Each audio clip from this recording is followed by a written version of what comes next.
Hi. Hi, And you are? I am Bonny Hager. I Uh-huh. am Elijah's mother.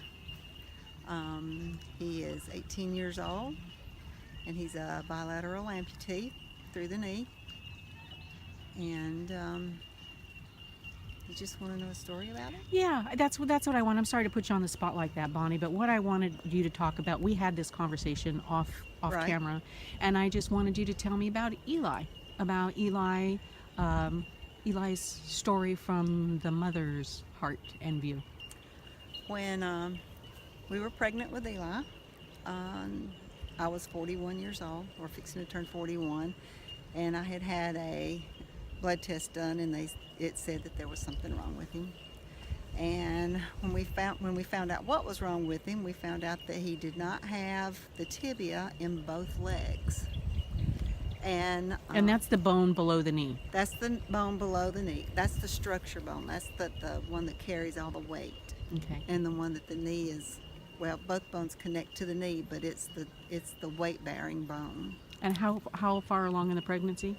12 weeks, 12 weeks. 16 weeks, Okay. thereabout. Um, when we found out, the doctor called us many times, well, twice to be exact. First time was when we found out he didn't have the bone. They asked us if we wanted to try again, and we told him no, that God had given us Eli. What do you mean try again? They wanted us to abort him and try again because we went through IVF. Okay. And we told him no, that God had given us Eli, and that was it. No. So then, just before the term at that time, when you could abort and it still be okay, they called us back and said, "Are you sure this is what you want to do?" And we said, "God gave us this child. He'll carry us through whatever it is." And they left us alone after that. Eli was a twin, and we didn't carry the twin. Um, it, whatever God chose for it to happen, it happened when we were about 12 weeks. And we were concerned about having to do like a DNC or whatever, but the doctor was confident that it was small enough that the body would absorb it, and it did, and it all turned out well. So, my fear when I found out Eli wasn't going to have these bones was, what are we going to do? How are we going to survive? I mean, what's going to happen? So I started doing lots and lots and lots of research. I was in the nursing field when we were pregnant, and I researched everything. Figured out that he would have to have lots of surgeries over his entire lifetime in order for him to walk. So we just kept that in the back of our mind, and we went to California because California has a fabulous neonatal plan And where were you living then? in North Carolina. Okay. So we went to California and just had wonderful, wonderful doctors from San Diego Children's Hospital. Eli was born in Escondido. Well, I didn't know he was a native Californian. Like him even better. I mean, I love Yep. North Carolina people, but that's nice to know. Yep. He was born in Escondido. So we went to, after Eli was born, like he was like maybe 5 days old, we went to San Diego Children's Hospital. They have a very good children's orthopedic hospital there, one of the best ones in California, or I consider the best one in California. And we met with a doctor there, and he was saying, "Where are you from? Where are you going back to?" And we said, "We're going back to Charlotte." And he went, "I have a doctor here that just finished his fellowship in pediatric orthopedics. Would you like to meet him?" And we said, "Sure, yeah, let's meet him." And at that point in time, we met Dr. Stephen Frick.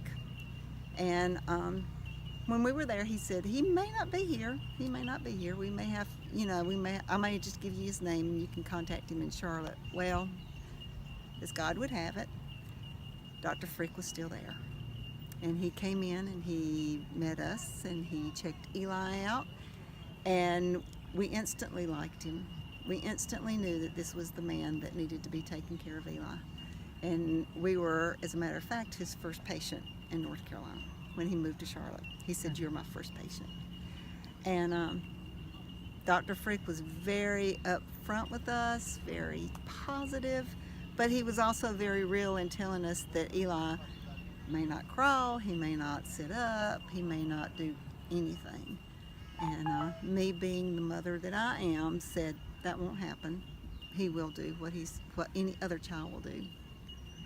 So as soon as Eli was able to hold his body up, I started putting him in a boppy, and I taught him how to sit up.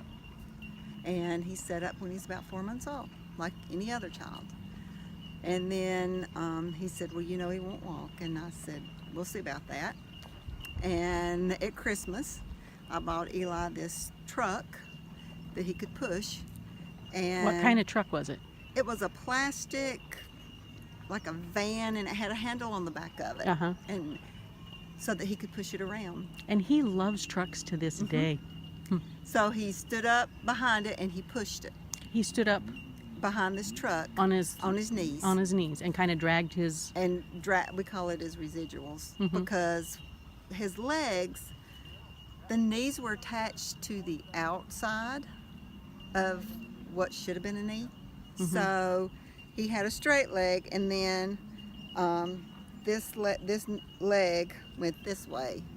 So it just kind of, they went off to the left and to the right, and then he was club-footed, and then his toes were mirrored. So I mean, if you don't have that tibia, you got a hot mess. Yeah. And that's what he had. Yeah. So So he's walking behind that. he's walking behind it. And then when he was about 8 months old, because it was in April, because it was May the 3rd that he had his amputation, May the 3rd. He was 8 months old, and I called him and I said, "Dr. Frick, we need to come see you." I said, "Eli's walking." And he went, "Well, you told me he was pushing that truck around." And I went, "No, Eli's walking." He said, "How?" And I said, on his knees. And we went in, and then a month later we had the amputation. And Eli has always been a very strong-willed child, and we have always said can't's not an option. But even at 9 months old, they amputated his legs, and the doctor said, "No worries, he'll be asleep for a couple of days, he won't be in any pain." Well, that was not Eli. He got out of surgery, came out of recovery, and he was standing on his nubs in bandages, coming down the hall screaming, "Mama, Mama, Oh my Mama." gosh. I don't think he ever felt any pain. They had drain tubes in his legs, and I was holding him, sleeping in a chair, and he pulled the tubes out, and he pulled his bandages off. I mean, it was like, I'm done with this. I'm done with this. I'm done. About 6 weeks later, he started walking on his nubs because he is in-bearing. Dr. Frick was able to just disarticulate the bones and the muscles, and so it made him in-bearing. I don't know what that means. The best way I can describe it is like a chicken leg. How you separate the thigh from the leg. Uh-huh. You just cut between the bone. You don't cut the bone, you just cut the muscles. So that's all they did, was cut the muscles and reattach them. And he's in-bearing. He doesn't have any raw bone, I guess you want to say. So he can stand up on the end of his nubs, and he can walk on the end of his nubs. But it's very much like our feet. If you don't walk barefooted often, you can't walk barefooted. And that's what his nubs are like now. Yeah, they're sensitive. They're sensitive. Yeah, that was a good example. Yeah. So, when he was 14 months old, we went to Texas to see one of his father's brothers, and we left him in a room by himself. And a little bit later, he started hollering, "Mama, Mama." And I went in there, and he had climbed a 6-foot ladder in stubbies. And stubbies are just like a leg that fits over the nub that does not bend. it's completely straight. Mm-hmm. And he had climbed this ladder with these stubbies on And just couldn't get down. and couldn't get down. So, and that gave us, and then we started thinking, okay, so when does he get knees? When, you know, and we went to Shriners Hospital to begin with, and they are an absolute fabulous organization. They gave Eli his first pair of legs until we could figure out what we needed to do. And then we found another prosthetist that agreed to give Eli a knee when he was 2 years old. And at that time, children didn't get knees until they were 6. Mm-hmm. You know, they just said, kids can't do it. And I'm like, I'm not waiting till he's 6. I want a knee. If I have to pay for the knee, I will. But I want my child to have a knee. So by the time Eli was 3, he was on knees. He was on a 4-bar knee. And he was doing well with it. Did not like them. He didn't like the sockets. He didn't like anything about it. But we forced the issue and made him wear it at least some part of the day. Didn't have to be all day, but he had to wear it. And he had to learn to use the knee. And then he turned into a youth, and he wouldn't wear his legs at all. He didn't like the feel of the socket. He liked being able to go fast. And without his legs, he could go fast. And how is he getting around without his legs? On the end, on his nubs. Just on his nubs. And we had koozies, beer koozies, that we used as shoes to protect his nubs. And we would tape them up with duct tape, and he'd slide them on the end, and he'd take off. So he started school, and my nursing career was over then because Eli wouldn't keep his legs on. He would go to school and he would take them off or tell the teachers that they hurt. And of course they let him take them off. Mm-hmm. And then they would call me and go, we need you to come put Eli's legs back on. And I would go, he knows how to put them back on, just tell him to do it. No, he says they hurt, he won't put them back on. So I would have to leave work, go put them on him. So then I decided, well, it's time for me to be at home. And I quit my job and started to work for the school so that I could be there to put his legs back on. Well, he turned into a teenager. He turned into a teen, and when he went to middle school, he decided he wanted to wear his legs. But he would wear, and we call them spoons. They're running feet. Mm-hmm. And he wouldn't wear his knees, but he would wear his spoons because he could go fast and he could jump and he could do everything that they were doing like he wanted to. Did you cover up his legs when he was a child? Never. When we were in the grocery stores when he was little, and he was old enough to know people staring, I would say to him, "Go ask him, do you want to know about my legs?" And he would. And to this day, Eli doesn't like to wear, he will wear pants. In the summertime, he wore shorts. And if they stared, he would say, "Do you want to know about my legs?" And in the wintertime, he wears his pants. Even today, if he sees a child that seems to be frightened or curious, he will go up to him and go, "You want me to tell you about my legs?" We wouldn't let him, I wasn't going to hide him. I do not mean anything negative about this, but I did not want him to be the man in the wheelchair that did not try to reach his goal. Some people have to be in a wheelchair. They have to. They don't have a choice. But he had a choice. And I wasn't going to let it be his choice to be in a wheelchair. Funny story. When we first met with ASAP, Eli was 4 years old. What's ASAP? Adaptive Sports and Adventure Program. Eli was 4 years old. And they was telling us about this great thing because I was trying to find Eli swimming lessons. And they said, "But he can ski." And I went, "He's 4, how can he ski?" He started out, and Jennifer Moore, who is at time, she was a worker for ASAP. She put him in his lap, and they got into a sit ski with, what's word? Outriggers? Outriggers. Thank you.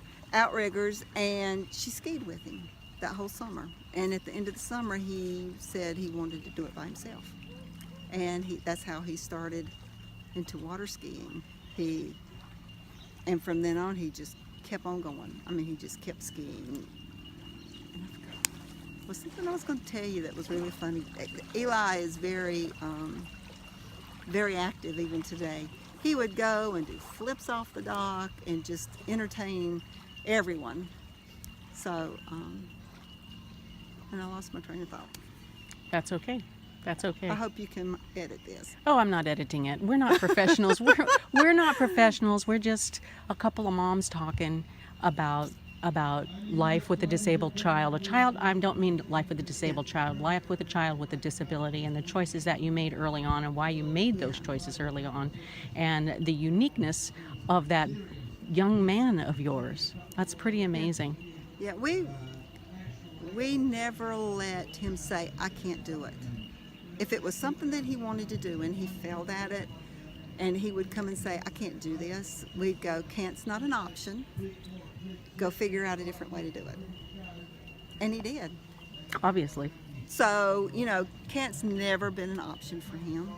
It never will be an option for him. Even today, he is constantly tinkering and engineering stuff. While we were here in Australia, he fell and one of his knees blew out. Now, his knees have hydraulics and computers. And if you don't have either one of those, you can't walk in them. And we went to Bonny's, their local hardware store, and he bought 2 pipe nipples, a piece of pipe, and board, 2x4, and he made himself legs. And I saw him when he came here, when you guys arrived, that he was not normally, what's his height with his legs? He's about 6'3", 6'4" with his legs. Eli has very long arms. And every time I talk to the prosthetist, I say, can't you make him just a little bit shorter? Can't you make him just a little bit shorter? And he went, do you want him to look like a monkey? Do you want his arms to drag the ground? Well, no, I don't. Yeah. And they went, look, this is what he's supposed to be. So, he's very tall. I just...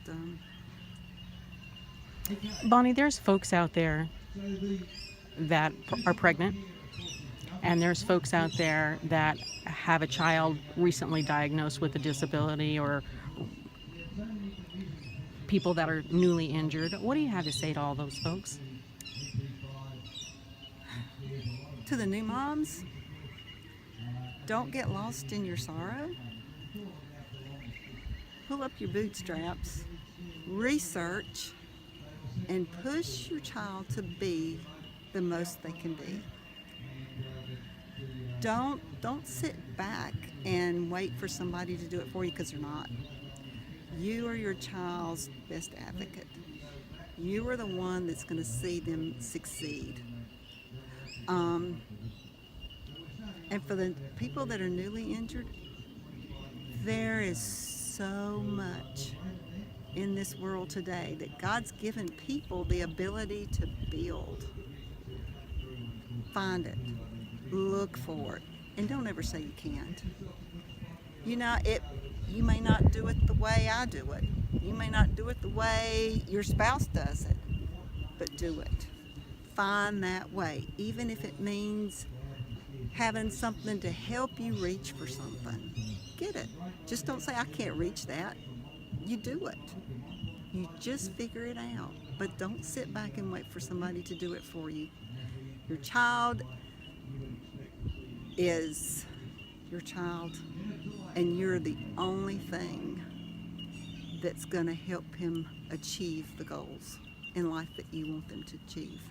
Don't let them be lazy. That goes for people with or without. That doesn't have anything to do with the disability. That just has to do with parenting and living life, really. Don't let them be lazy. Go, no. Most of Eli's life was on the floor.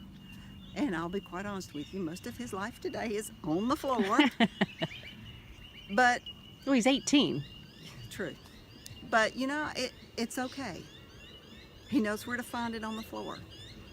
You know, one of these days he might find it on a shelf, and he might put it up on the shelf. But you know, you adapt, and that's what it's all about. You adapt. I remember the story I was going to tell you. Eli was 5 years old, and they wanted to introduce him to basketball through adaptive sports.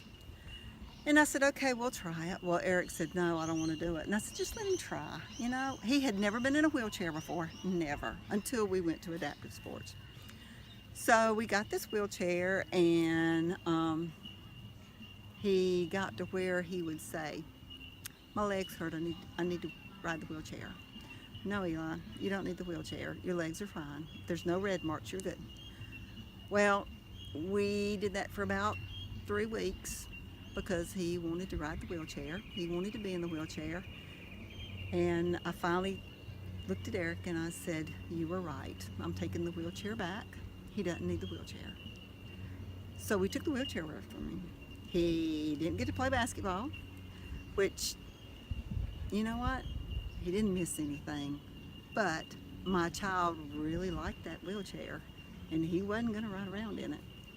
He needed to learn to wear his legs. So I took that one thing that he really liked away so that he could be who he is today. Not knowing at that time that that's what I was doing, but I just knew that that's not who I wanted him to be. He is a remarkable young man on and off the water, and he's had a remarkable world championship performance here at the World Championships. Yep, I'm very proud of him, very proud of him. He's very, even though he's my child, he is a very humble child. He is not, I just do what I do. Right. He's just very humble and appreciative. May not think it sometimes because he's 18 years old, but he is very appreciative of, you know, USA Water Ski, IWWF, ASAP program, his coaches, I mean, Maddie, Robbie, even Chuck. You know, they all, the camaraderie and the, you can do this, let's tweak it like this. You know, he's very appreciative of it. And I'm very appreciative of you for taking your time to talk to me. Thank you. Thank you. You're a remarkable mom. He's blessed. Thank you. Okay. Thank you. Bye.